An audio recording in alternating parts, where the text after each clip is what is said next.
우리가 하나님께 드릴 수 있는 것은 무엇인가?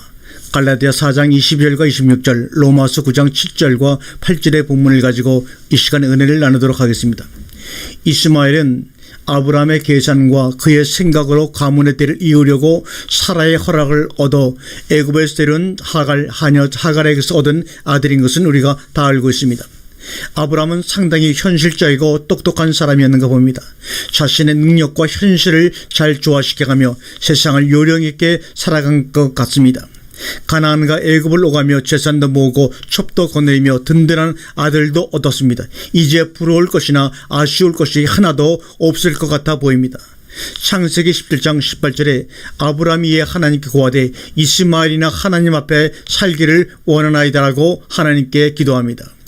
아브라함이라는 이름은 좋은데 아브라함이라고 하는 이름까지 바꿔주시고 다 죽어가는 사라도 사라라고 이름을 바꾸시더니 이제야 아들 이삭을 주시겠다고 합니다. 그러니까 아브라함이 하나님께 원한 것은 이미 13살 된 이스마엘이나 잘 키우며 재미있게 살겠다는 것입니다.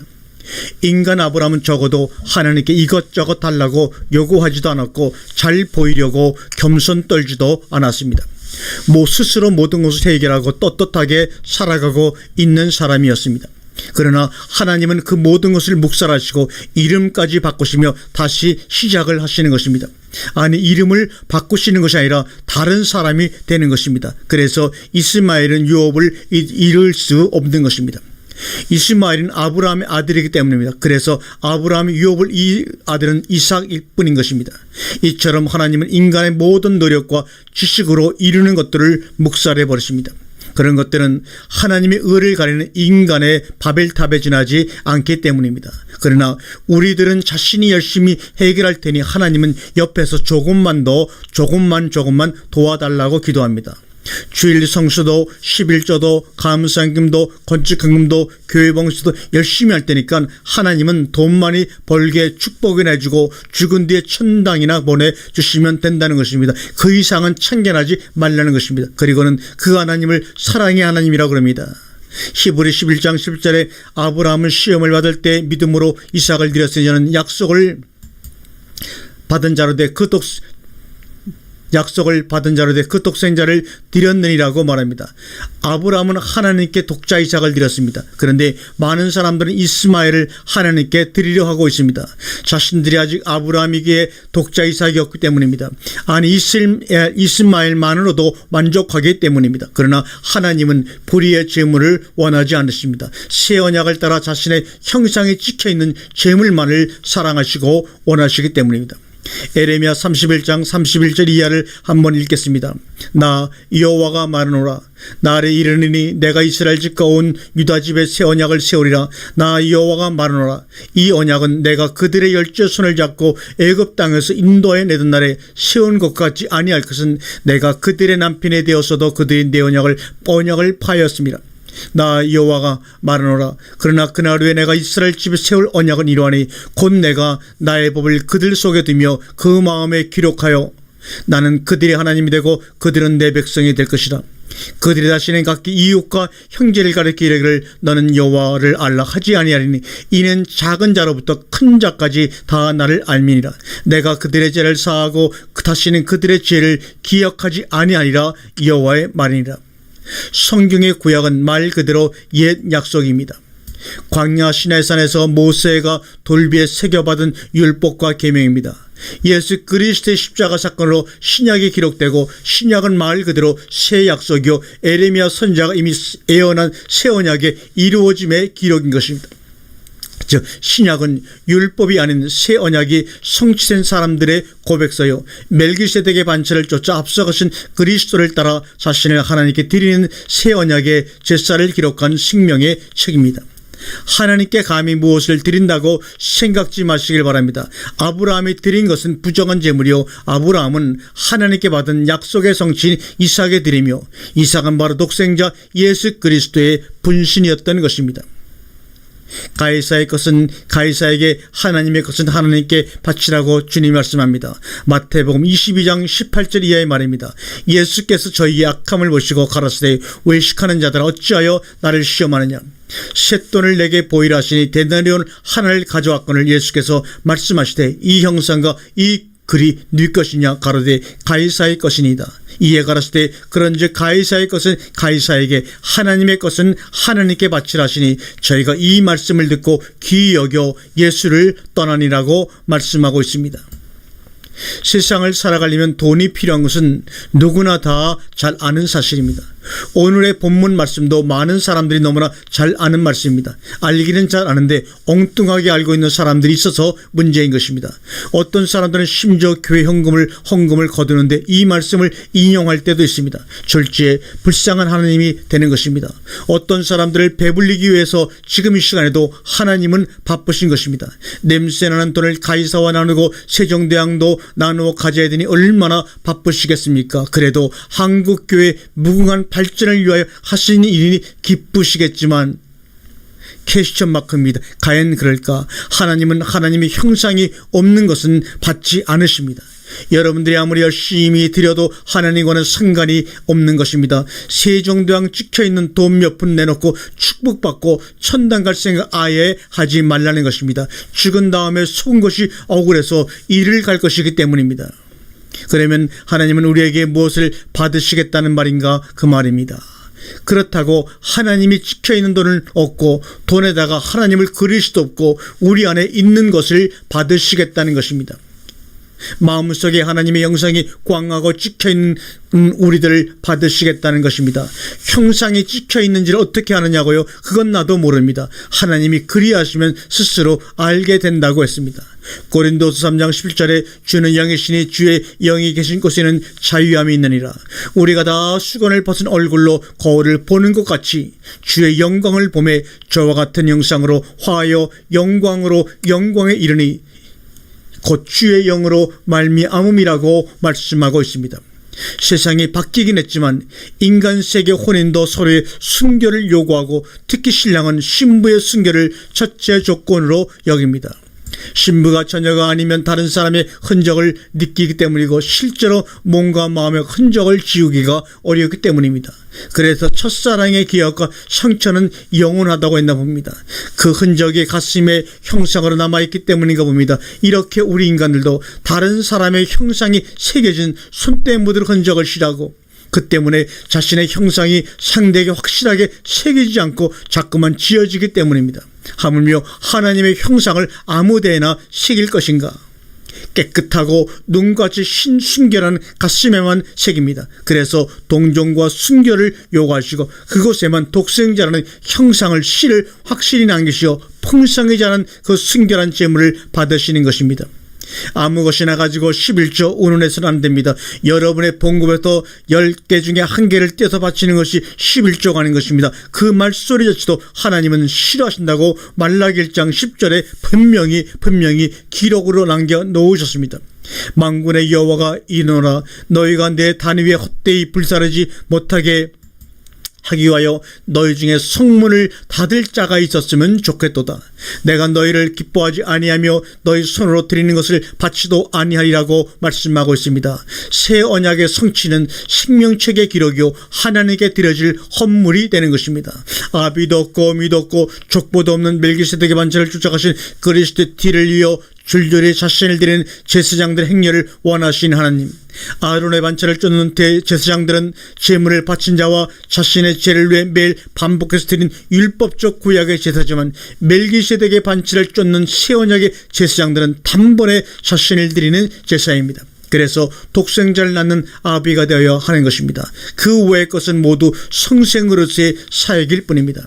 야고보 3장 1절과 2절에 내 형제들아 너희는 너희 된 성생된 우리가 더 큰 심판을 받을 줄 알고 많이 성생되지 말라. 우리가 다 실수가 많으니 만일 말에 실수가 없는 자면 온전한 사람이라 능히 온몸도 굴레를 씌우니라고 말합니다. 고린도전서 4장 15절과 16절에 그리스도 안에서 1만 스승이 있을 때 아비는 많지 아니하니 너희는 그리스도 예수 안에서 복음으로서 내가 너희를 낳았습니다. 그러므로 내가 너희에게 권하노니 너희는 나를 본받는 자가 되라고 말합니다. 이 세상은 온통 가이사의 흔적뿐이고 그의 형상들이 판을 치고 있습니다. 그래서 교회 헌금도 11조도 모두 가이사의 형상들로 드리고 있는 것입니다. 그것들이 하나님께 드리는 헌물이 아니라 가이사에게 바치는 세금인 줄도 모르고 열심히 드리며 축복해 달라고 합니다. 누구에게 제물을 바치고 누구에게 축복해 달라고 기도하는지도 모르면서 그들이 하나님이라고 생각하는 머릿속에는 엉뚱하게도 가이사가 앉아서 하나님 행세를 하고 있는 것입니다. 이것이 바로 우상 숭배요 우상의 제물인 것을 왜 모른단 말입니까? 오늘도 아론의 반차를 쫓아 가이사의 헌물을 드리는 행렬은 까마득한데 십자가에 달린 예수님은 교회 지붕 꼭대기에서 내려올 줄을 모르고 계십니다. 아무도 그를 반기지 않고 있기 때문입니다. 요한복음 11장 14절에 내가 아버지의 말씀을 저희에게 주었사오며 좌우싸움에 세상이 저를 미워하여 싸우니 이는 내가 세상에 속하지 아니함 같이 저희도 세상에 속하지 아니함을 인함이니이다.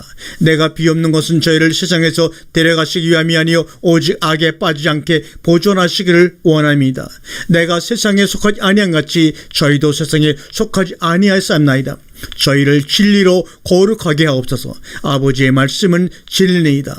아버지께서 나를 세상에 보내신 것 같이 나도 저희를 세상에 보내었고 또 저희를 위하여 내가 나를 거룩하게 하오니 이는 저희도 진리로 거룩함을 얻게 하려 함이라고 말씀하고 있습니다. 2000년 전 예수님의 피땀 흘리며 드리는 기도 소리만 오늘도 귀에 멍멍이 들려옵니다. 저희를 위하여 나를 거룩하게 하오니 결론을 내립니다. 히브리서 6장 1절에 그러므로 우리가 그리스도의 초벌을 버리고 죽은 행실을 회개함과 하나님께 대한 신앙과 침례들과 안수와 죽은 자들의 부활과 영원한 심판에 가는 교훈의 털을 다시 닦지 말고 완전한 대로 나아갈지나. 인간들에게는 역사라는 기록이 있습니다. 그 기록은 인간이 이 세상을 살아가는 동안 지난날의 잘못을 되풀이하지 않기 위해서 남겨두는 것입니다. 그러나 많은 나라와 문명들이 똑같은 실수로 이 지구상에서 사라져버리고 또 새로운 나라들과 문명들이 탄생되어 그 속에서 우리가 새로운 존재인 양 살아가고 있습니다. 안다고 하면서도 다시 저지르는 잘못들, 그렇게 아는 것이 아닙니다. 그것은 한낱 얕은 인간의 지식일 뿐입니다. 그래서 역사에 오르는 지금도 끊임없이 반복되고 있는 것입니다. 성경의 역사도 마찬가지입니다.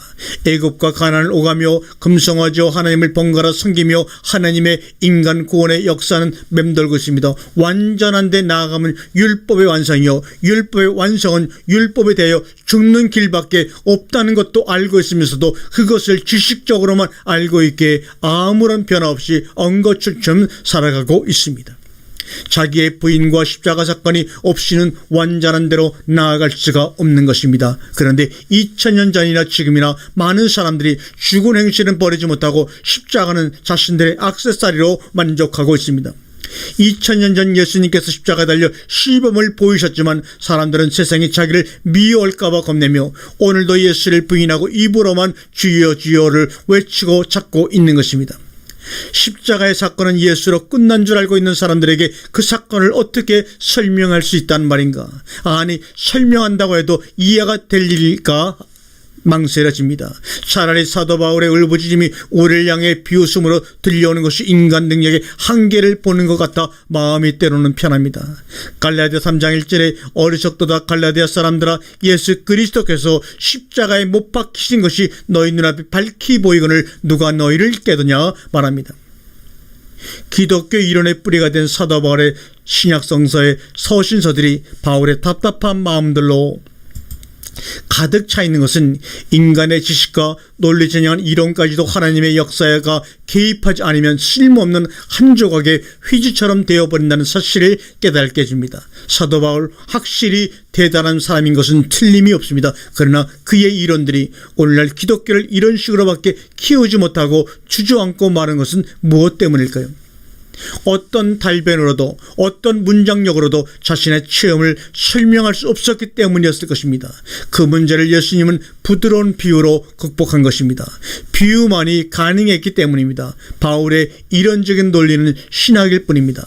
단순한 신학은 인간을 구원하지 못합니다. 성령은 요동치는 바람이기 때문입니다.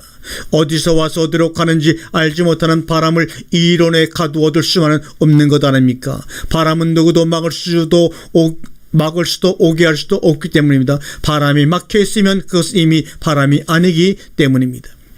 디모데전서 3장 1장 3절과 7절의 말씀을 한번 읽겠습니다.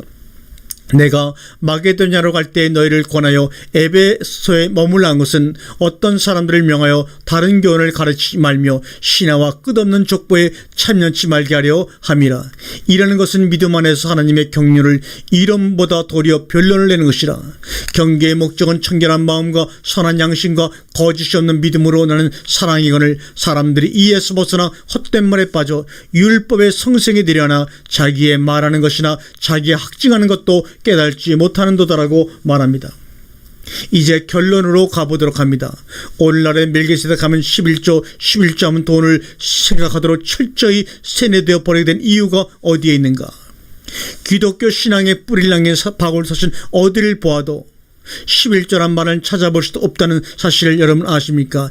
예수님도 바울도 신약의 모든 기자들이 이구동성으로 새 언약의 성취를 이야기하고 있고 우리 몸을 드리는 산제사를 이야기했는데 오늘날 교회들은 새 언약은 사라지고 구약의 11조만을 강조하며 축복의 필수 조건으로 강요하고 있습니다. 아론의 반차를 쫓으면서 멜기세덱의 반차를 팔아먹고 있는 것입니다. 아론의 반차는 죗값을 내고 돈을 내고 타지만 멜기세덱의 반차는 내 몸만 타면 하나님께 갈 수가 있는 것입니다. 왜 성령과 은혜를 말할 때는 신약을 들먹이다가 11조를 말하면 구약의 율법으로 돌아가느냐 그 말입니다. 이사야 1장 11절에 여호와께서 말씀하시되 너희의 무수한 재물이 내게 무엇이 유익하냐? 나는 수양의 번제와 살찐 짐승의 기름에 버블렀고 나는 숫송아지나 어린 양이나 수염새 피를 기뻐하지 아니하노라. 너희가 내 앞에 보이러 오니 그것을 누가 너희에게 요구하였느냐? 내 마당만 밟을 뿐이니라. 헛된 재물을 다시 가져오지 말라. 분양은 나의 가증이 여기는 바요.